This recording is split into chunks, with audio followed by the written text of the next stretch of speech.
Before we start, this interview is sponsored by SportsLab 360, an online platform that coaches can use to maximize game intelligence and soccer IQ of their players. It's made up of individual modules that focus on various tactical principles, and coaches can assign these modules to supplement tactical themes of training. I've seen the work, I'm a big fan, please check it out. There's a special offer through July. SportsLab360.com. Thank you. Anson, thanks so much for joining me on the Modern Soccer Coach webinar. Super excited to have you on. Well, Gary, I always love being interviewed by you. Your questions are always compelling. You're always asking me something that's going to get me in trouble with some aspect of my life. So, yeah, let's have at it. All right, brilliant. The oldest argument in the game. Actually, this came up last week, and I got into an argument with a couple of coaches. So I thought, no better man to bring on for an argument. What's more important, the players or the system? What's your take on it? Okay, well, obviously, if you look at my history, we have used deliberate systems to try to win at every level. And to some extent, I am married to the system. And the reason I'm married to the system is where the evolution of our game is.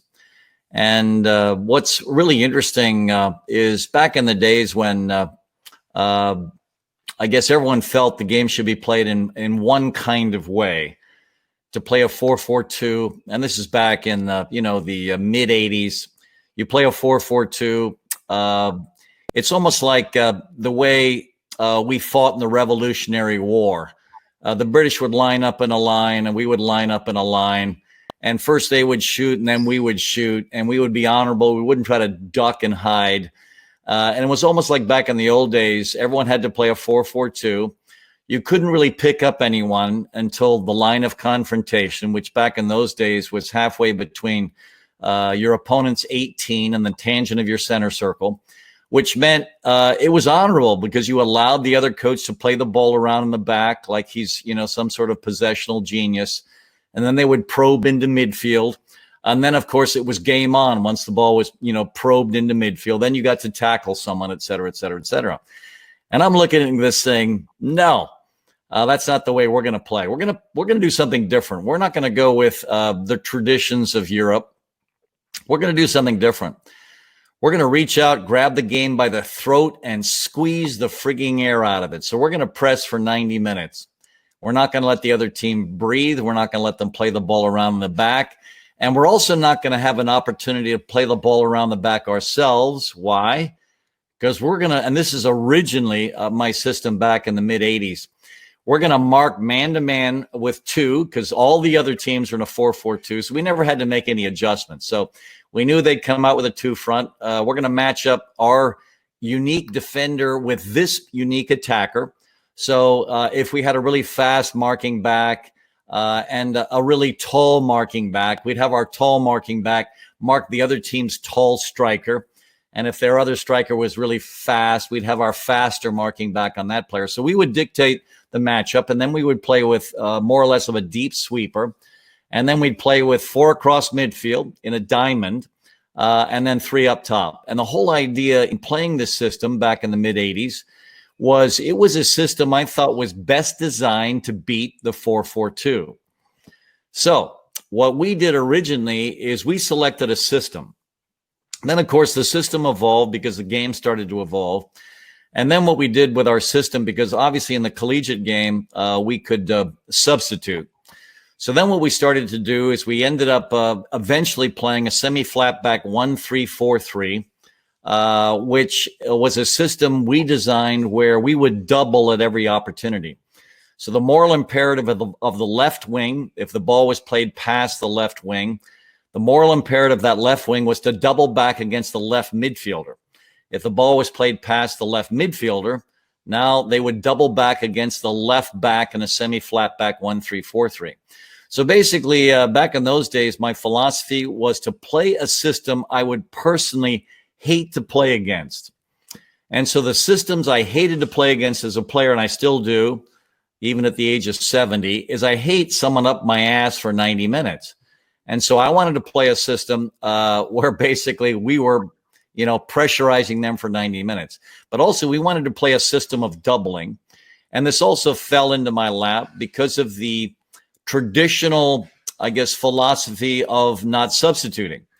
And obviously, you see this all the time right now. What's always interesting for me is in the men's game, in the EPL, and I'm a huge fan of, the EPL, all the cameras all of a sudden get really interested if substitution is made. And not so much for the man coming on. The camera doesn't follow the man coming on.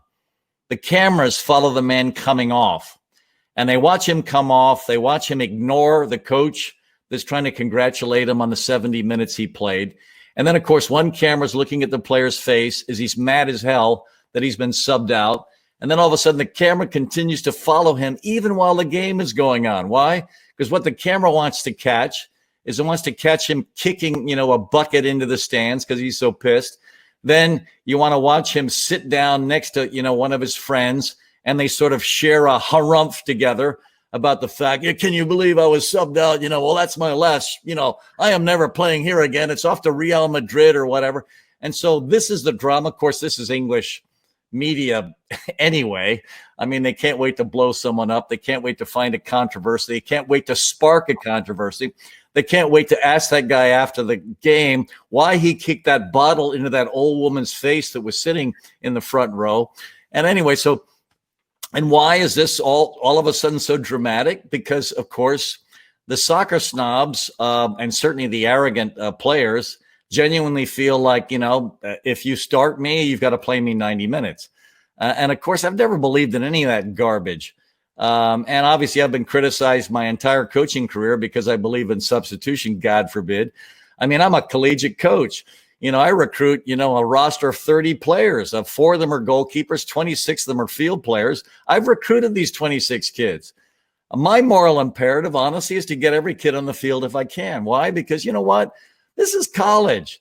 Let's enjoy ourselves and let's, strangle the other arrogant, jerks who believe in trying to have this player last for 90 as I'm sending in fresh wave after fresh wave to torch and scorch these guys as often as I can. So, yeah, I have a system that's designed to make it hard for the other team.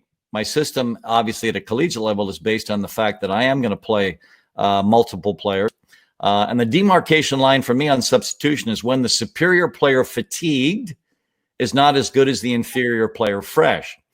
And, of course, that's critical for me in my system because of pressing and the fact we are going to pick up the team immediately. So I think originally, Gary, I would say the system dictated what we were doing.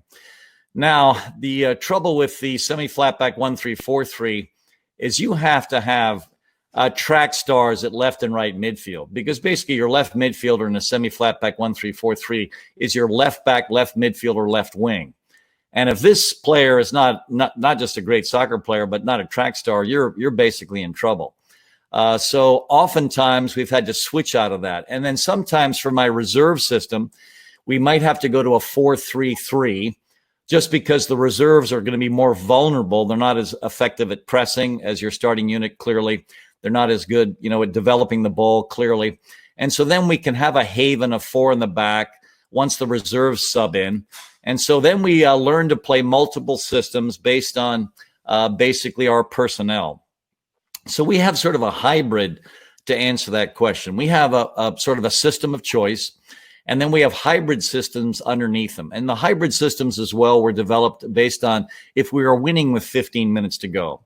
Because then maybe we play a 4-back with a double 6, with a 10 and a 3-man front line that can morph into basically 4 in the back, 5 in midfield, and 1 to make sure we're at least stretching the other team as we hold on to a 1-0 or 2-1 lead. So the evolution of my systems was certainly based on making it uncomfortable for the other team, but also embracing the substitution system. Now, can I play with 3 substitutions? Yes. In 1991, I won a world championship with a 3-4-3, where obviously I was only allowed to substitute, with FIFA rules. And so I can certainly play that way. But that team also pressed. Now, the difference between that team and my collegiate teams is I didn't require the left wing to double back against the left midfielder. And so we didn't have a doubling back system with the national team because obviously you wouldn't last 90 minutes if you constantly doubled back. So we made some adjustments with the basically FIFA rules. And obviously what I think separated us in that world championship was we were the only team that played a different system. We were the only team that pressed.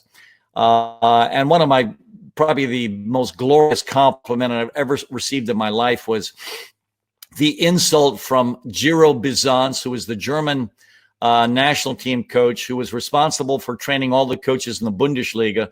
So this was a coach that was accustomed to basically training the top male coaches in the Bundesliga. He was asked to coach the women's team. And when we beat them 5-2 in the semifinal by basically strangling them and winning the ball in their defensive third, he, in the press with, through FIFA translators, claimed that I cheated. And how did I cheat? Well, I pressed, which was ungentlemanly. It was sort of like during the Revolutionary War, what started to happen to basically combat you imperialists over there is we started hiding behind rocks and trees, which was clearly cheating. And so obviously the reason we're a free country is because, we hid behind a tree and a rock and you guys stood in a line. So we basically shot you guys to ribbons and we used a different system because our culture was different. By the way, my wife is screaming at me right now because she feels like I'm insulting you, Gary. So I want you to know you're protected in my own home. But anyway, that sort of covers it. But let me share where we are now, because we tried to play a semi-flat back 1-3-4-3 this season. And we had the personnel for it. And the reason we tried to go with it is I have an extraordinary assistant by the name of Damon Nahas.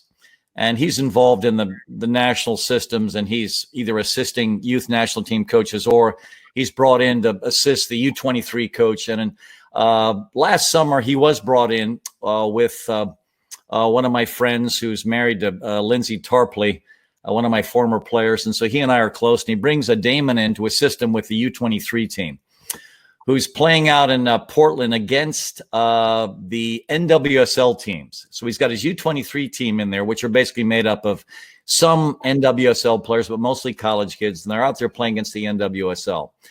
And Emily Fox, was coming off an injury. And all of a sudden, she's starting to shape into form. And they played the 3-4-3. And apparently, Fox was glorious in this system. And I knew she would be. So one of the reasons we were so aggressive in recruiting her is we knew she would be perfect for flank midfield in a semi-flat back 1-3-4-3. So she did so extraordinarily well, and so did the U23 team. When Damon came back, we talked about this. And so we told the kids coming in that we're going to try to play our classic system. The trouble was the previous year, we had extraordinary success with the 4-3-3. We ended up losing in the national championship final to FSU 2 years ago. And in that game, honestly, if you had clipped out the goal that FSU won on, and you had been asked as a critic of the game, well, who won the game? You would have said UNC. Now, did we have, 60% of the game? No, we had maybe 55%. They had 45%. You and I both know that that's not a wide enough margin of domination to basically deliver the victory. And we didn't win. And to FSU's credit, they were exceptional. I have no issue with the fact they won. But we played well. And looking back on that, I wouldn't have changed a thing. I would have rolled the dice again. If this had been an NBA final where you play them 7 times, we would have won at least 4 out of 7, and we would have been national champions. The trouble with a single game elimination progression, as you know, anyone can win on any given day, especially a quality team with a quality coach like Mark Krikorian. So anyway, so we lost. So we come into this year, and then, of course, we're going to play this other system. And then I can sense in practice that the girls just didn't like it. And it wasn't that, we couldn't have played it. We could have played it, but they just didn't like it. So we went with our 4-3-3 from the previous year because basically we had the whole team coming back. And so why not play a system that we were successful in? So we're playing this 4-3-3.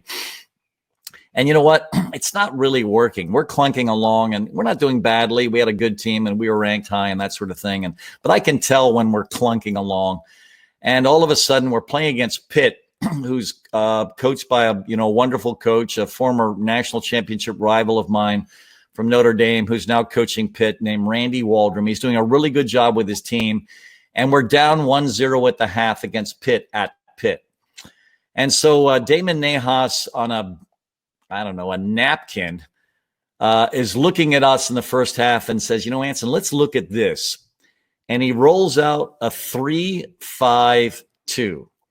Okay, we were playing the 4-3-3 in the first half. And the trouble is my best attacking player is Alessia Russo, who's my left wing, and she wasn't getting the ball enough, and she wasn't impacting enough on the game. We had to change the system to get her the ball more often. And we have this incredible freshman that's fast as hell, that's the perfect 9, that's going to stretch defenses. She's big, fast, she's good off the dribble. And so basically, Damon is outlining this thing. And the other thing he's got, which he's got Fox back to where we need her in an isolation on the flank. So he rolls out this 1-3-5-2. He's got our beast high. He's got Russo right underneath. So now Russo can go wherever she wants to get the ball. Russo doesn't like to get the ball in behind. She likes to get the ball underneath. This other kid likes to get the ball high. It's a perfect marriage for a 2 front. And then I've got 2 really crafty, clever attacking midfielders in Pinto and Rachel Jones. And they're the 2 underneath the 2 up top. And then I've got a classic 6 sitting on my 3. And then I've got basically Fox out on the right, who is extraordinary. Extraordinary. Not good, extraordinary. This kid will be on the full team as soon as she gets over her ACL reconstruction. 1v1, she's unstoppable. Fast as hell, really good off the dribble, gets back, fit as hell, etc. So now we have a great 1v1 isolation out in the flank. We've got a system where Russo's getting the ball. And then we've got a laborer at left midfield for us named Bridget Andrzejewski, a former right wing who's now shifted to the left half because she's fast and she'll work. That system was devastating. We're down 1-0 at the half. I think we end up winning 3-1. And now all of a sudden we are at a different level. And I'm thinking, oh my gosh, this team can win it all this way. So we had morphed into that. So now this is getting back to your original question. We are taking a player that's isolated in a 4-3-3 and putting her central so she can get the ball. We're taking another player, we're isolating her out in the flank, which certainly would have worked in the 3-4-3. But because our 3 front wasn't working, we had to play a different system. And so basically now we're sort of married to both. I want to play a system that's hard to play against, a pressing system. But I also want to play a system that highlights the unique qualities of my great players. And so, honestly, Gary, I can go either way. Brilliant. I want to go back to what you're saying there, that point about the player getting substituted, walking off with a reaction, because that's something that it's come into our game over here. Now, not with, I don't think players are as disrespectful, but there's definitely players that are annoyed, frustrated, disengaged when they do come off the pitch. I watched your team last year before the final when we were down there against FSU, and the energy on the bench was just, and I couldn't. One of the players played for Rory Dames and played like 30 seconds and was off again. And after the game, it was as if she played 90 minutes. She was happy, engaged. She was. How do you keep them happy? Because it's very, very difficult to do. Well, first of all, we don't take ourselves that seriously. We don't run the sort of ship that I think most people think we run. We've got this thing called the competitive cauldron. Everyone is recorded winning and losing in practice, and everyone's ranked before the next practice. We have 28 different categories. Before every practice, they get to look at the bulletin board and see where they're ranked and everything. And so the assumption that everyone has with my program is it's run like a military dictatorship, where if you're not marching in step and you're not winning, you're excoriated and cast aside. But of course, they don't know anything about my program. It's not run that way at all. I don't take myself that seriously. Surely you can see that from the way I answer my questions. I'm, wondering why the Irish didn't, rebel and, pull off and separate themselves, just from speaking with you. So anyway, I'm always trying to take the piss out of everyone I'm speaking to, plus every player on my roster. They know this. And we have fun. We have fun all practice. And you're right about that great kid. She's a great kid. And she helped us. She won some games for us this year. But there's a piece in her game that's missing, and she understands it. To get on the field for me, you have to defend. you have to defend. If you don't defend, you don't play.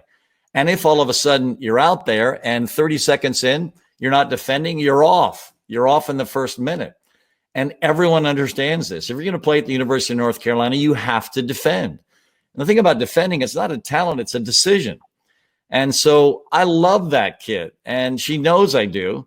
And she knows there are certain environments where she's going to play more minutes because of who she is, because she's very good at getting in behind defenses. And much to her disappointment from our perspective, we recruited a freshman that was better at that than she was. Otherwise, she could have been our 9. She's very tactical. She's very good at getting in behind. She's very good at holding the ball up. But when the ball turns over, she thinks her job is done, and she knows that's our criticism of her. So we're very open in our criticism of all of our kids, and they understand, when they're subbed in and out. But also, we fully support these kids. She wanted to go to Manchester in the spring of her junior year. We didn't stand in her way. In fact, we called Man City and Man United to see if she could train in with them.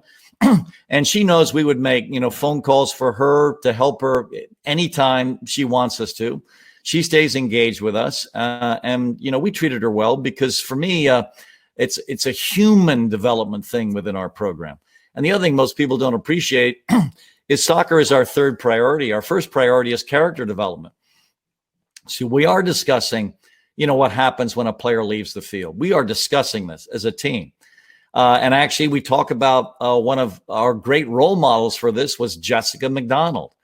Jessica McDonald, who obviously was picked by Jill to join that team to be a part of their world championship run, is an incredible human being.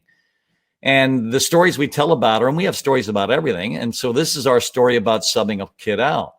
We would sub Jessica out of a game, and she has an incredible work rate. So she's always working for you. So we would never sub her out because she's not defending or she's not doubling back or she's not working and she's not trying hard. And the story we tell about her is when we sub her out of the game, she is high-fiving everyone. She's high-fiving all the coaches. She's high-fiving all the players. She's got this big smile on her face. We've subbed her out. And she's just, and the other thing we love about her is when we sub her out, she's breathing like this. This is a girl that set a record in Arizona for a 400 meters. So this girl is fit as can be. So she's breathing hard, not because she's not fit. She's breathing hard because she's working so hard. And then we tell the story of this other player who will be nameless in this discussion. And I sub this player out, 15, 20 minutes into the first half. And she comes right up to me and she screams in my face, "I can't believe it. Why have you subbed me out? I'm not even tired." And I said, exactly. When we subbed Jessica out, she was exhausted from her effort in the, 20 or 30 minutes we played her. And this other player, exactly. So the whole point was we talk about all these different issues. But for us, it's about character. We're very serious about character. The top award at our banquet is not the MVP. And we've had some extraordinary MVPs. I mean, you can go down our roster. I mean, Mia Hamm, Christine Lilly, Cindy Parlow, and currently, obviously, Crystal Dunn, Tobin Heath. You can go through our roster of MVPs, and they are a who's who of the game. That's not the top award at our athletic banquet. The top award at the UNC Women's Soccer Athletic Banquet is the Kelly Muldoon Award for Character. That's the kid I speak about most at the banquet. That's the kid I praise most. And I talk about things like you just described. Like, when we subbed that kid out that played for Rory, she is a great kid. And so when I'm talking about her at my athletic banquet, I am talking about exactly the way you described her. I mean, there are demonstrations of character on both sides of the substitution divide. One is the girl that does play maximum minutes and comes off the field and praises her teammates and slaps high fives like Jessica McDonald. And there's the kid that comes off quickly that still is celebrated by her entire team because of the nobility that she is sacrificing for by playing on our roster. So we consider character the most critical element. It's the most critical thing when we recruit. And the second most important thing is not soccer. It's your academic growth. And I'm so proud of this kid that just finished her Harvard medical degree. And now she's at Stanford getting her MBA. And this is a kid I joke about all the time. I wish we're running the Center for Disease Control because after college, she did play a year of pro soccer. She played for the Houston Dash. And then she decided, she wanted to get into, public health and then worked a couple years in that field. And then all of a sudden is admitted to Harvard. And now, after getting her medical degree from obviously an extraordinary university, is at another extraordinary university getting her MBA. And so these are the kids that I talk about. I talk about kids that are committed, certainly with character, but also with their academics. And soccer is the final thing. I'm in the business of human development, Gary, and that's what I absolutely love. Yeah, I was fortunate to work with a couple of your players up in Chicago, and that was like Brooke Elby. I've never argued with a person more than Brooke Elby, but I remember her telling me one day about her core values was honesty, and that no one I'd never heard that kind of depth in a character from a player before.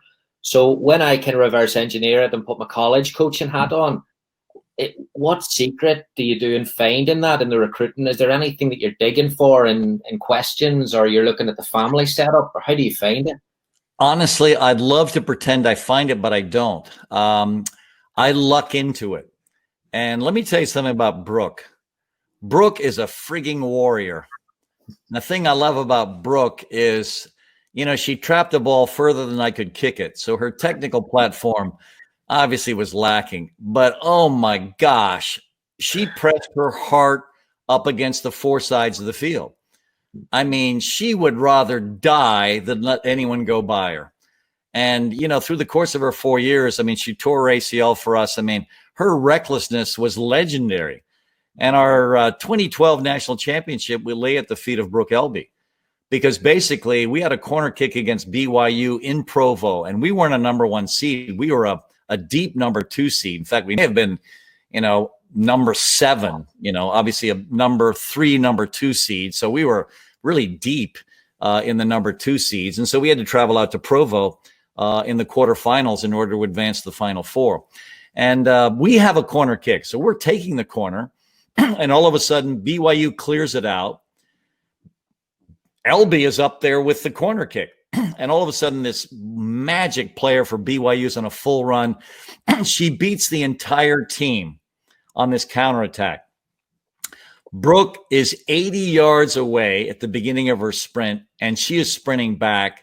And the final player this player beats, this excellent BYU player beats, is our goalkeeper, beats her off the dribble.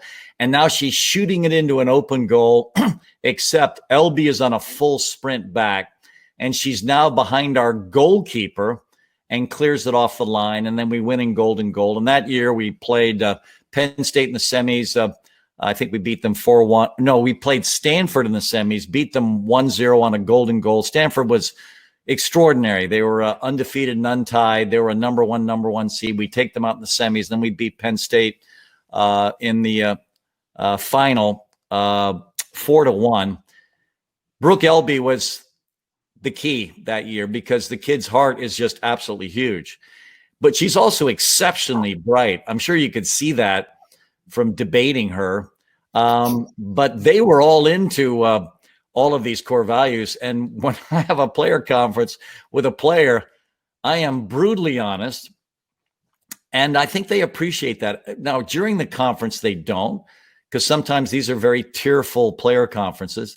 But especially when they go off and play for different professional teams, they call back and say, Anson, I thought after playing for you, I could play for anyone. And you know what? I am really struggling playing with this, jerk. He says, because you know what? When you criticize me, we could feel the love through your criticism. And I think that's an extraordinary compliment because, my kids knew I love them in areas beyond the game. I love them because of their character. And obviously that's the Brooke Elby story, because her soccer game, as you know, was not very good. And she heard this from me all the time, by the way.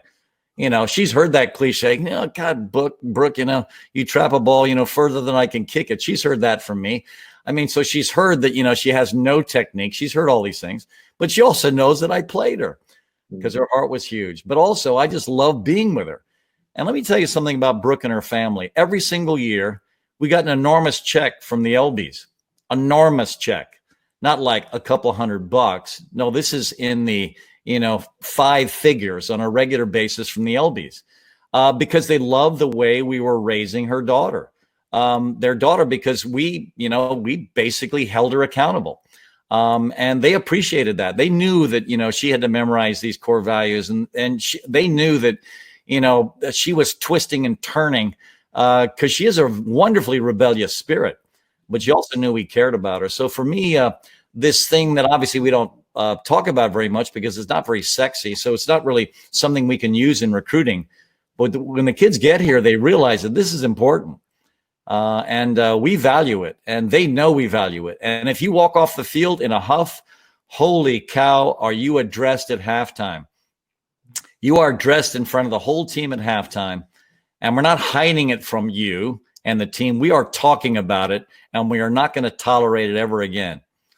And by the way, you're not going to play in the second half. We're going to play so-and-so because you didn't have the grace to come out and understand that you've got a team here, and everyone has the right to play. And that conduct is just we don't tolerate it. And all of a sudden, the player invariably, before the second half begins, will walk up to me and apologize. And they should, because that's not who we are. Coaches, please check out Sports Lab 360, an online platform that coaches can use to maximize game intelligence and soccer IQ for their players. It's made up of individual modules that focus on various tactical principles, and then coaches can assign these modules to supplement their own tactical themes during their training. So, big fan of Nick's work. Please reach out to him. There's a special offer in July for webinar and podcast listeners. Please take a look at it. sportslab360.com. Unbelievable resource. Please check it out. Thank you.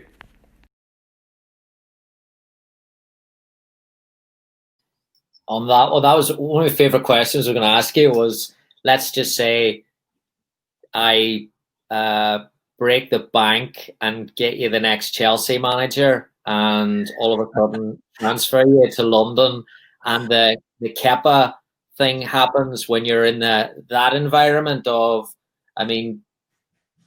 Premier League, whatever. How would you have dealt with it? Actually, it wouldn't have happened. That's a reflection on culture.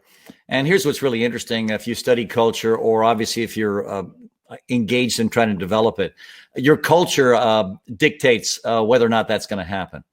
And that would never happen in our culture. Although I have to be completely honest, we actually had a player that subbed herself in without permission. So her name is Meredith Prost. She knows that I talk about this all the time. She's a goalkeeper. And all of a sudden I look up and I see Meredith subbing herself into the game, and I am incredulous. And all of a sudden, she's in there until obviously the next chance. We sub her out immediately. And then we gave her 3 choices on her punishments. And I can't remember what all the choices were. We gave them 3 choices, and I can't remember what they were, but they were all laced in humor. And the third choice was she had to be the slave of the girl she subbed out of the game. So I think that's the one she chose. And I do remember that one. I remember the one she chose, that she had to become the slave of the goalkeeper she subbed out of the game. But the first 2 are actually a matter of public record. I've got 3 books out there. My second book was The Vision of a Champion. If you guys have that book, flip through there. There's a section on the 3 choices Meredith had to make once she subbed herself into a game. And in a way, at first when she was out there, I thought maybe my goalkeeper coach subbed her in, or Bill Palladino, my top assistant, subbed her in. So I sort of looked, I said, Dino, did you sub her in? And he said, no. I said, Chris, did you sub Meredith? And he said, no. I said, you are kidding me. This is anarchy. So basically, we went through this tirade of faked righteous indignation. So we were, and I'm a former, character actor. I was in dramas in high school. So I know how to feign righteous indignation, which, by the way, is my favorite emotion. If I see righteous indignation in a player, I just can't believe it. I said, can you do that again? But let me tape it this time, because that was absolutely brilliant. I just love that emotion. So I am there righteously indignant about her subbing herself in. And of course, the whole bench is laughing. And then we sub her out immediately, and we gave her 3 choices. So if you've got the Vision of a Champion, look through it, and you will see the 3 choices we gave Meredith as punishment for subbing herself in. That is fantastic. Absolutely brilliant. Um, how do you get that? I mean, you're talking, and I think this is a big challenge for a college coach is trying to get you only get 3 months of the season. You have 25 kids. It can go off the rails at any weekend. So you have to keep a certain high level of discipline. But then how do you then balance that with freedom of psychological safety, all that other stuff, enjoyment that go with it? Well, for me, it's interesting. Again, the way I design my systems is a system I would hate to play against. The way I design my practices and my program is a program I would like to play in. So my practices are designed for me. This is what I would really enjoy. And I like competing, and not just in soccer. I compete in everything. The first dynasty I was a part of was not UNC women's soccer. It was the intramural dynasty in Teague Dorm. And I didn't start at UNC. I transferred in from St. Mary's University in San Antonio, Texas. So I'm there as a second semester freshman, and I've just moved into Teague Dorm. I'm in the basement of Teague Dorm, and the intramural manager comes up to me and he says, Anson, welcome to Teague Dorm. We take intramurals very seriously in the dorm, and I was wondering if you would like to compete in any of these winter and spring sports for Teague. And I said, well, let me look at the sports. And so he hands me this clipboard, and I'm looking at this clipboard, and I looked through it for a second. I hand the clipboard back to the intramural manager in Teague. I said, well, if you want to win, put me on every single team. He thought I was joking. He asked me which team I wanted to play on, thinking I would have an expertise in one area. No, I can play everything, and I'm very competitive. Everyone underestimates me, and I can just beat you to death in anything. You name it, I'll kick your rear end in it. And I went to a Swiss boarding school for my high school education. There were 20 seniors or 25 seniors in our graduating class. So I think there were 5 of us that could walk and chew gum at the same time. So we had to play every sport. And in a prep school, certainly that's as small as mine, you do have to play every sport if you're athletic, because, obviously Swiss boarding school, half the kids that are there for scholarship alone. So I had no issue playing every sport. I love sports. And so basically, we won almost everything that spring. And then I started an 11-year intramural sports dynasty at Teague Dorm because then I wanted to make sure we would win every year I was there at Teague. So we started recruiting, which meant that when an athlete in Teague knew the top athlete from his high school was coming to UNC, we insisted that we would recruit them and move that athlete into Teague Dorm. And then all of a sudden, because we were just destroying everyone in every sport, we actually practiced, which was illegal in intramurals apparently, but not according to me, because I'd bring my group out there and I would train my badminton partner and I'd say, listen, I know you absolutely suck at this, but just stand over there, get out of my way. Just don't interfere with anything I'm doing. Now, obviously, occasionally you have to serve. Just serve and get off the frigging court and I'll take care of business for you. That was the same thing I would tell my tennis partner. Just stand over here and guard the lane. So I'd have him over there protecting 2 yards of space, and I would, basically run the rest of the court. I've never wrestled in my life, but no one my weight can beat me. So I used to beat the absolute hell out of all these guys that, were high school wrestlers. And confidence has never been a personal problem for me. So anyway, for me, we were practicing, we were recruiting. Then they tried to break up the Teague dynasty by basically cutting the dorm in half. So here they are, they're taking away half of our players. This is horrible. So we had all the athletes move onto the same 2 floors, and we continued. And anyway, so, and this is interesting. I was listening to Rachel Maddow the other night on TV, and she said something I thought was incredibly profound. It was extraordinary self-awareness, because she was bringing on this expert, and obviously was probably an expert on, pandemics or something. And the expert asked her a question. And the expert said, well, I'm an expert in this. Rachel, what are you an expert in? And I loved her answer. She said, I am an expert in reading comprehension. And I was thinking, that's the reason I listened to Rachel Maddow. She is so good at explaining things to me that she has read. And then I started thinking about myself, and, all the information about our game is out there, Gary. You know it. It's on the internet. We're all running great practices because every practice is out there. If we want to know what Jose is doing, we can find it on the internet. If we want to see what Pep's up to, we can find it. There are all these great people like you that are sharing information and these sorts of environments for everyone. And so there's no real secrets out there. And I was trying to think of, who I am in a way. Gary, I'm an expert in competition. I'm not a soccer expert, more expert than you or anyone else. I'm not. I am an expert in competition. I know how to compete. I know how to train athletes to compete. I know how to hold them accountable. I know how to substitute when someone is starting to lose their competitive edge. I know how to develop someone to duel, which is the fundamental block of competition. And this gets to one of your other questions, by the way. I believe in 1v1 as the most fundamental training platform, and I always have, and I always will, even though obviously possession has sort of come into our game and is now almost like the holy grail of where the game should be. And yet what's been really cool about this pandemic and no live sports is they're putting up all these games that I'm watching again. I'm watching, the World Cup final, 2018 World Cup final. I'm watching, all of these extraordinary games in that World Cup. And I'm watching them right now with a better eye. Because when I watched it the first time in 2018, I'm watching as a fan. So I'm really intrigued who's going to win. And I'm interested in that. I'm watching it as a fan. And now I'm not watching it as a fan. I'm watching it as a student of the game. And all of a sudden, what does it come down to? It comes down to Mbappe. Why? He can beat people off the dribble. It comes down to Hazard. Why? He can beat people off the dribble. De Bruyne. Why? He can beat people off the dribble. And you can go through all of these great players. And this capacity to duel is the margin of victory in so many of the games that I'm now studying, no longer watching them as a fan.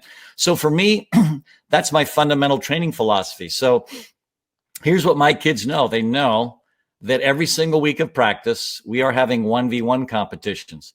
I want my players to have the ability to beat people off the dribble, but also stop people off the dribble. So for me, that fundamental duel is still the most critical aspect of the elite player and taking that player to the promised land. And I still think that's the quality that separates the United States. Because I was watching Italy in this most recent Women's World Cup, and oh my gosh, were they extraordinary. They were extraordinary back to pressure. They were extraordinary in possession. And even the Spaniards, extraordinary in possession. And all these other teams, obviously the Germans, and the Dutch, they're all really good at all these different things. What's the unique American quality that we still have? And it goes back to 1991. It's two qualities. We compete like there's no tomorrow. That separates us. And we're still a little bit better 1v1 than everyone else. And that's what's still delivering us to the World Championship circle. And it separates us. And so these are the elements that for me are absolutely critical. Yeah, on that then, when you look at like Tobin Heath, Crystal Dunn, exceptional, both sides of the ball, Crystal, exceptional dribbling, exceptional stoppers. Have we stopped developing those because we've become so obsessed with possession football? I'm afraid we are, because here's what is hard for a youth coach, especially with the parameters they were given when the DA became a part of the American personality on the girls' side. You had to check all these boxes. You had to play through the lines. You had to do this. You had to do that. God forbid that you could press, because, of course, if you're not substituting, you've thrown pressing out the window, which is ridiculous. Gosh, I was so angry during that period, with what was happening. And fortunately for me, I was interviewed on a regular basis. So I got to share my ire, with our leadership constantly. But yeah, I want us to have freedom across the United States. We don't have to be Iceland. We don't have to sort out one way to play because we've only got, 60 players to compete at a world level with. No, we've got thousands. So let's not tell all of our coaches across the country how to do everything. Do we share best practices with them? Yeah, absolutely. We share best practices, but let's not force them to do all these different things. Let's allow us to be like a stock portfolio. Let's allow, these coaches in New England that have to deal with the mud to play this way. Let's have the coaches in Southern California that deal with sunshine year round and, an incredible player population. Let's have them play this way if they want to. Let's have the people in the South that, are very aggressive, play that way. The ones in the Midwest play this way. Let's let them all play their own way. I mean, that's the way to do it. And then all of a sudden, if one way is working better than another to develop this kind of player, we want that kind of player on our roster. So let's not become cookie cutter. Let's allow all these coaches to do what they want to do. And so, yeah, there are enough 1v1 advocates out there in this country, and we're going to be fine. We're going to be fine because what they've done is they've read all my books and they believe in it and they're training them in it. So we're going to have enough 1v1 artists. And does possession have no place in all this? Of course not. Of course, it's absolutely critical. And then let's have those coaches coaching those players that will be a part of that same blend when Jill Ellis or Vladko are picking the national roster. So, yes, we're going to be able to pick and choose because we haven't really forced everyone to play a certain way. I can see why certain countries like Holland and Iceland and all these other smaller countries have to play a certain way and have to have players that are one-dimensional playing one position so that if your first line left back gets hurt, you've got another one in the pipeline because that player has played that position his entire life. I can see that because your player population isn't like ours, but that's not my philosophy.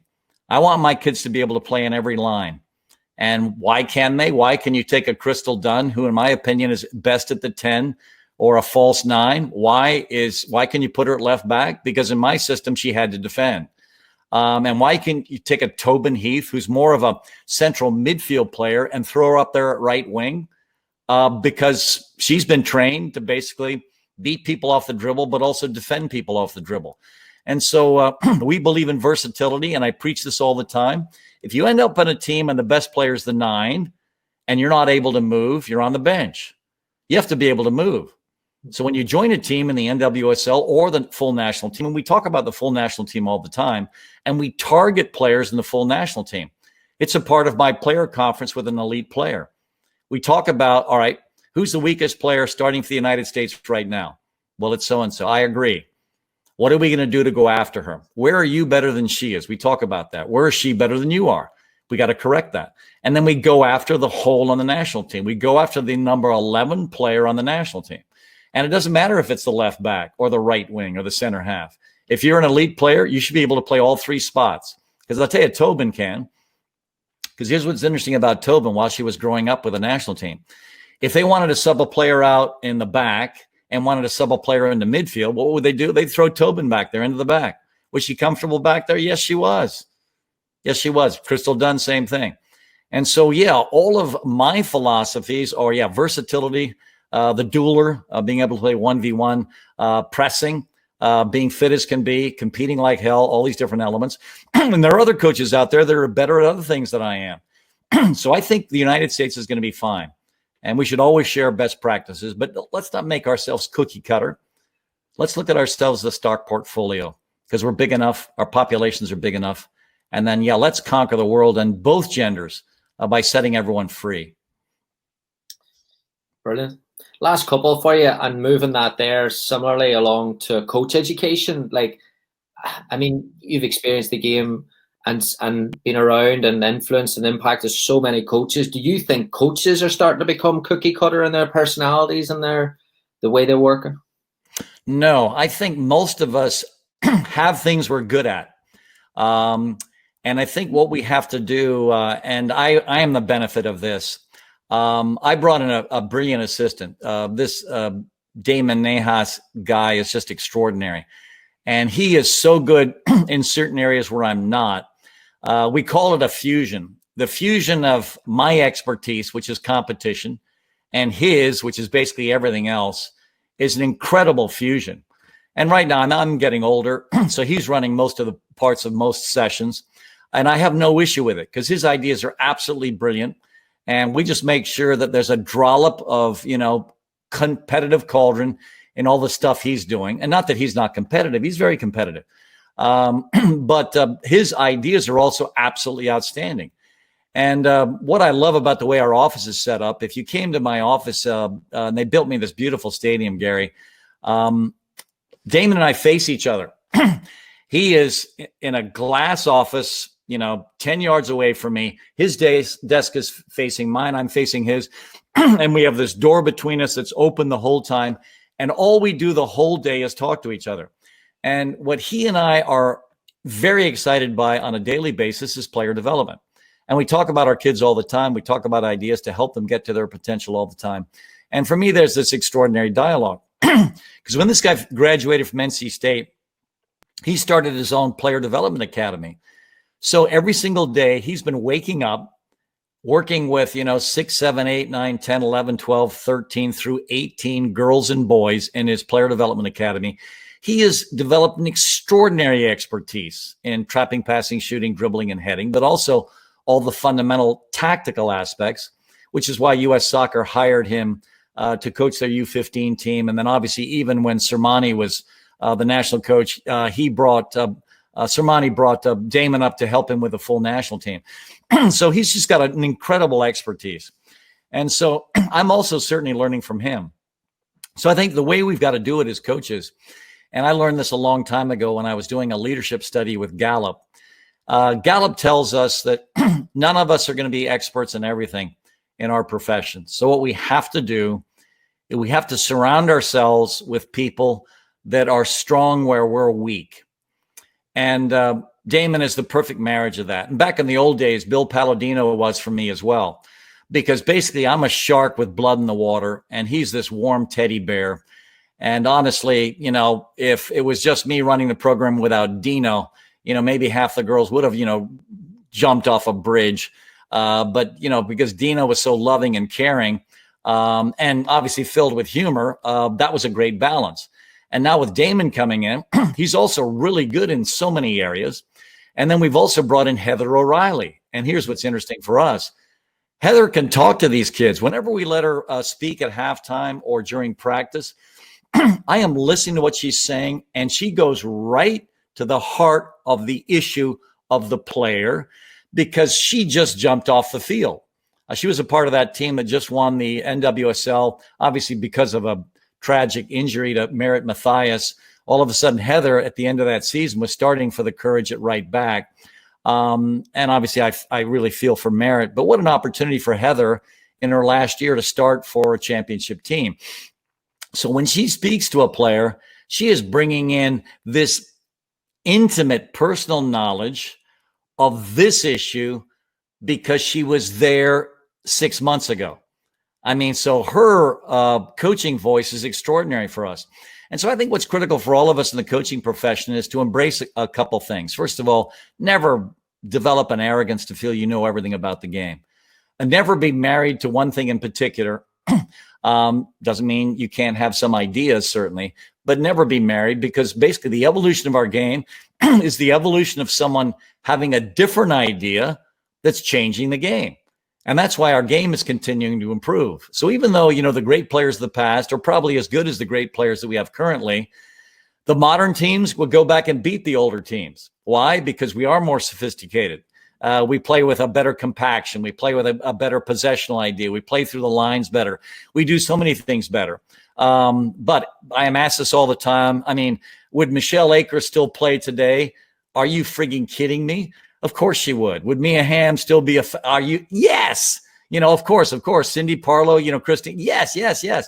But, the modern team would probably beat the older teams. Why? Because the game has evolved. And why has it evolved? Because some guy out there or woman out there has come up with a different idea. And now that idea is now a part of the lexicon. It's a part of best practices. It's a part of where our game is currently.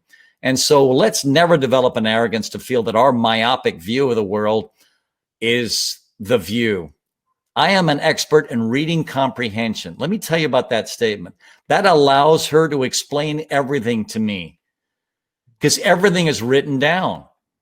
What an extraordinary quality to have, to be an expert in reading comprehension. I am an expert in competition. As long as these games score is kept, I'm going to be an expert. So, let's not develop any arrogance. Let's bring in people that are really good in areas where we're not. And then let's grow together, and let's grow our game together. Let's listen to each other. Let's try an idea. Let's not condemn something just because, with beer coasters in a bar, we can beat it. Because what was interesting to me is how easy it was always to beat the semi-flatback 1-3-4-3. Yeah. Well, that's why one of my favorite statements was Mike Tyson's statement. Everyone has a plan until the first punch. Yeah, you can certainly beat the semi-flatback 1-3-4-3 on paper, but have you ever played against my Velociraptors playing the semi-flatback 1-3-4-3? It's a different kettle of fish. Brilliant. What a way to finish it. Anson, I can't thank you enough. Gary, you're so much fun to talk to. And what I really appreciate about you is, even though my wife is screaming at me from down below, you allow me to basically be myself. Thank you for not, editing me or, censoring me. I really appreciate that, because we are all different and we are all going to learn from each other. And let's do that. Let's all learn from each other, because I think in this country, we've got that capacity. We've got such a blend of so many different cultures and perspectives. I will never dismiss anyone else's culture or perspective, because I see the strength in it. We play against coaches with all sorts of different ideas, and I love it. I love being in the ACC. Mark Krikorian is going to have a game plan to beat us. And I want to see what his game plan is, because he's going to tell me where my weakness is. So is basically Robbie Church at Duke. He's going to have a game plan to beat us. All these coaches in the ACC, these are wonderful coaches. I mean, back in the old days, the coaches that are now in the conference that were at other schools, like Notre Dame with Randy Waldron, he's got an idea on how to beat us. Because back in the day, you know what? When he was coaching at Notre Dame, he did. So all these coaches are just absolutely fantastic. At Virginia, I mean, they've got their own way of playing. It's an incredible way to play. I learn every time I play against them as well. And so, yeah, absolutely. And by the way, my wife is trying to set you free. She's screaming at me. Is Gary trying to get off? And yes, honey, he is. He's trying to get off. But yeah, we can all learn from each other. And I do. I learn from my colleagues. I learn from the teams I play against, because obviously we try to play a great schedule. And so let's all remain humble. And yeah, let's get better by learning from each other. First class. Anson, look forward to see you back in the pitch soon, and look forward to talking again. Hopefully get you on again soon. Well, I would love it. I mean, your stuff is great. Oh, actually, there is one more thing I wanted to share, and I had pre-planned this. So, Melissa, forgive me. When I was a college kid, I was a four-deckman on a 23.5-footer in the Anson class, and I competed for a national champion in sailing. I was the worst sailor on the boat. So that, if it was a choice between throwing the porta potty over the deck or me, I would have been thrown over first. So I don't want to pretend for a second I knew anything about sailing, but I was wiry and strong and fearless. So a four-deckman has to go up there in the foredeck and jibe the spinnaker. So in heavy seas, they wanted someone that was light and wiry, but also didn't mind, dying. So I was really good at that. So I was picked as the four-deckman. I sailed for a guy named Roy Galloway. His co-captains were his sons.